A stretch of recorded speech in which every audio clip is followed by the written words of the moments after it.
Seorang pemuda asal NTT, Andika Yohanes 18 tahun terseret arus pantai Biasaut, Batu Belik, Kerobokan Klot, Kuta Utara, Badung, Minggu 1 Januari 2023. Insiden ini bermula ketika pemuda asal Labuan Bajo, Nusa Tenggara Timur itu datang ke tempat kejadian perkara pukul 14. Kasih Humas Polres Badung Ibtu Ketut Sudane membenarkan hal itu dan menyebut korban berlibur bersama saudaranya Okto 25 tahun. Korban yang baru datang dari Labuan Bajo berniat menikmati suasana tahun baru dan mencari hiburan bersama saudaranya. Di pantai tersebut Andika pun bermain bola bersama. Berikutnya, pemuda ini merasa badannya penuh dengan pasir, sehingga mereka memutuskan turun ke laut untuk membersihkan diri sekitar pukul 17:15. Sayangnya mereka tidak sadar kalau kondisi ombak saat itu sedang besar. Usai membersihkan diri, Okto keluar dari air dengan menaiki batu pembatas. Tapi ketika menoleh ke bawah, dia tidak menemukan korban.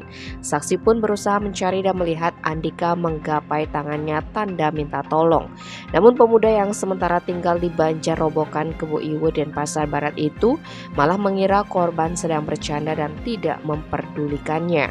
Setelah korban semakin menjauh dan menghilang, barulah saksi panik dan berteriak minta tolong kepada masyarakat di sekitar lokasi kejadian. Melihat hal tersebut, beberapa orang peselancar berusaha berenang mengejar untuk menyelamatkan Andika tetapi gagal. Informasi peristiwa ini pun diterima Polsek Kuta Utara dan Basarnas Bali. Kemudian Basarnas mengerahkan 5 orang personil dan berkoordinasi dengan Balawista Badung guna pencarian. Tim SAR gabungan mengerahkan 2 unit jet ski Basarnas Bali dari Pantai Kelan. Sementara itu 1 unit rubber boat Balawista Badung bergerak dari Pantai Seseh. Saat operasi berlangsung, kondisi cuaca cerah berawan dan angin cukup kencang. Jet ski sempat terkendara ombak saat mendekati area pencarian tak jauh dari bibir pantai. Akhirnya Andika ditemukan tim SAR gabungan di Pantai Peti Tengah Senin 2 Januari sekitar pukul 16:07.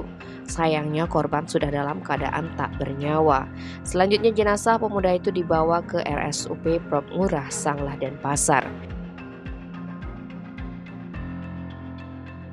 Tim Bali Express melaporkan.